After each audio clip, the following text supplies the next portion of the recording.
Everyone, this is Pooja here. मैं आप सभी का स्वागत करती हूँ टीएलपी जुडिशियल एकेडमी में। हम आज एक इम्पॉर्टेंट सुप्रीम कोर्ट के जजमेंट के ऊपर बात करने जा रहे हैं। यहाँ पर देखिए, सभी को जो भी एडवोकेट्स हैं या फिर फ्यूचर में होंगे जो अपना बीसीआई में बार काउंसिल ऑफ इंडिया में रजिस्ट्रेशन करवाएंगे, बहुत से लोगों ने अभी एएआईबीई का एग्ज़ाम दिया होगा। कुछ लोग उनमें से पास होंगे। मैं आई होप कि सभी पास हों। जब आप अपना रजिस्ट्रेशन सीओपी आपको मिल जाता है, सर्टिफिकेट ऑफ प्रैक्टिस, तो उसके बाद आपके ऊपर सर्टेन बार्स होती हैं कि आप क्या क्या एक्टिविटी कर सकते हैं, क्या क्या नहीं कर सकते। तो जो भी एडवोकेट नए बन रहे हैं, अगर उनको नहीं पता, तो मैं आपको एक बात बता दूं कि कोई भी नया एडवोकेट या फिर कोई भी एडवोकेट अपनी प्रैक्टिस का प्रचार नहीं कर सकता। जैसे मैं, कभी आपने हर तरीके के प्रचार देखे होंगे कि ये इतना बढ़िया कारपेंटर है, ये इतना बढ़िया ये है, बट कोई भी एडवोकेट ये नहीं पब्लिश कर सकता कि मैं मतलब अपने एडवर्टीजमेंट वो खुद नहीं करवा सकता। आपने एड में कभी किसी एडवोकेट की एडवर्टीजमेंट देखी है? वो नहीं करवा सकते, क्योंकि ये उन पर बार काउंसिल ऑफ इंडिया बार लगाता है। ऐसे ही कोई भी एडवोकेट क्या नहीं कर सकता? प्रोफेशनल एथिक्स का ब्रीच नहीं कर सकता। तो ये कुछ नॉर्म्स हैं जो वो नहीं कर सकते। ऐसे ही अभी एक रीसेंट जजमेंट पिछले साल पास हुआ था कि जो लोग भी जस्ट डायल, आपने सुना होगा ना, जस्ट डायल एक साइट होती है, उसमें आप क्या करते हो, अपने नियर बाय जो भी लोग सर्विस प्रोवाइडर होते हैं उनके टॉप की रैंकिंग के हिसाब से उनके नंबर डले होते हैं, आप उनको कॉल करके बुला सकते हैं। जैसे आपको देखना है कि आपकी लोकेलिटी में बेस्ट प्लम्बर कौन है, तो आप जस्ट डायल पे डालोगे, बेस्ट प्लम्बर डालोगे, उनकी रेटिंग के हिसाब से 1 स्टार 2 स्टार 3 स्टार के हिसाब से आपको एक लिस्ट मिल जाएगी। तो यहाँ पर सुप्रीम कोर्ट ने यहाँ पे यही ऑर्डर दिया था कि जो लोग जस्ट डायल पे भी अपना नंबर रजिस्टर करवा के रखते हैं ना, वहाँ पे रैंकिंग आती है कि ये एडवोकेट इतना बेस्ट है, ये किया है, वो किया है, रैंकिंग दी होती है, वो भी एक तरीके से एडवर्टीजमेंट है, तो उस तक को बार लगा दिया था। अब यहाँ पर बीसीआई ने एक नया मुद्दा उठाया और एक नई बात यहाँ पर अपहेल्ड की। तो जो लोग भी जुड़े हैं वो इस बात को नोट कीजिए। केस का सबसे पहले साइटेशन नोट कर लीजिए। Mohammad Kamran versus state of Uttar Pradesh, UP का केस है, 2024 का है, लास्ट मंथ का ही है। इसमें क्या हुआ था, बार काउंसिल ऑफ इंडिया ने सुप्रीम कोर्ट को इन्फॉर्म किया था कि कोई भी एडवोकेट है, मान लो वो ये फुल टाइम एडवोकेट होता है, या तो वो एडवोकेसी प्रैक्टिस कर ले या फिर फुल टाइम जर्नलिस्ट बन जाए।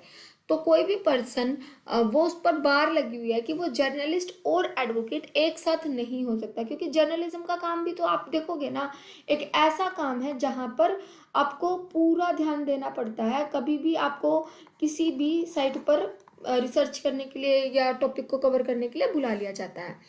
तो जस्ट बेंच नोट कर लीजिए, जस्टिस अभय ओका वर्सेस जस्टिस ऑस्टिन। यहाँ पर मशीस का जजमेंट है। इन्होंने क्या क्या कहा, यहाँ पर बीसीआई के स्टैंड को रखते हुए इन्होंने बोला कि या तो पर्सन अपने आप को एज ए एडवोकेट एनरोल करवा ले या फुल टाइम जर्नलिस्ट एनरोल करा ली। ये मामला उनके पास पहुंचा कहाँ, कैसे था?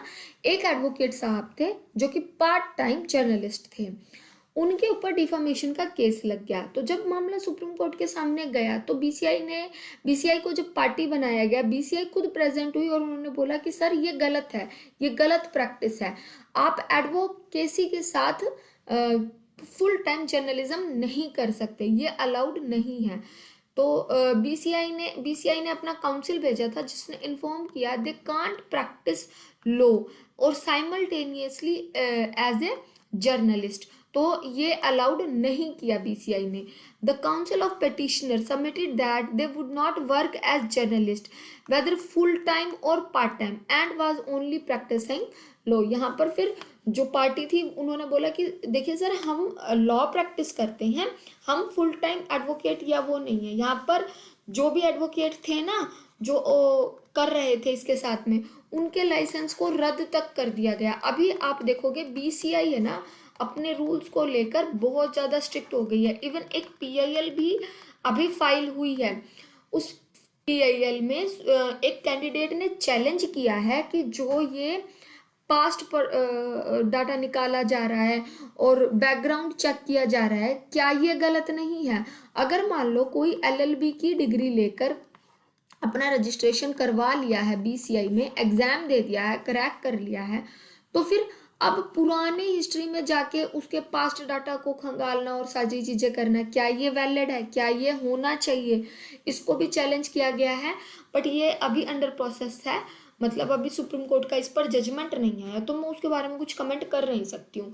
बट मैं आपको ये बता रही हूँ कि एक एडवोकेट, आप सबको पता है, जो भी लोग मास मीडिया में अपनी डिग्री करते हैं, तो कहा जाता है कि मीडिया की डिग्री प्लस में एडवोकेसी बेस्ट कॉम्बिनेशन माना जाता है, क्योंकि इनको पता होता है कि क्या लॉ है और ये कैसे रिपोर्ट प्रेजेंट करेंगे। एक आम आदमी को तो ना लॉ का ढंग से पता भी नहीं होता, तो वो उतना ना बता नहीं पाते हैं। मास मीडिया की जो डिग्री होती है उसके साथ में एडवोकेसी, ये बेस्ट कॉम्बिनेशन माना जाता है। तो बट अब यहाँ पे बीसीआई ने क्लियर कर दिया, या तो आप फिर एडवोकेट बनिए, मतलब अगर आपने एलएलबी करके मास मीडिया कर लिया है या ज्वाइन कर लिया है, या तो आप अपनी प्रैक्टिस कीजिए या जर्नलिज्म कीजिए, ऐसे दो नामों में पाँव मत रखिए।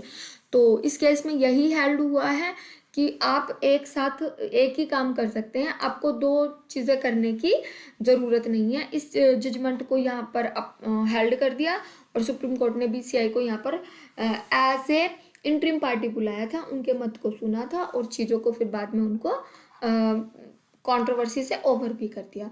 तो आई होप आपको यहाँ पर समझ में आया होगा कि कुछ एक नॉर्म्स होते हैं, प्लीज़ उसको ढंग से फॉलो कीजिएगा, अदरवाइज आपके लाइसेंस पर, आपके सीओपी पर बनाती है, और एक बार सर्टिफिकेट और प्रैक्टिस कैंसिल हो जाए ना, तो फिर बाद में बहुत दिक्कत आती है उसको अपहोल्ड कराने में। चलते रहिए, लड़ते रहिए अपनी लड़ाई, फिर खुद ही लड़िए, तो अपने लिए ही खुद आपको एडवोकेट बनना पड़ जाएगा यहाँ पर।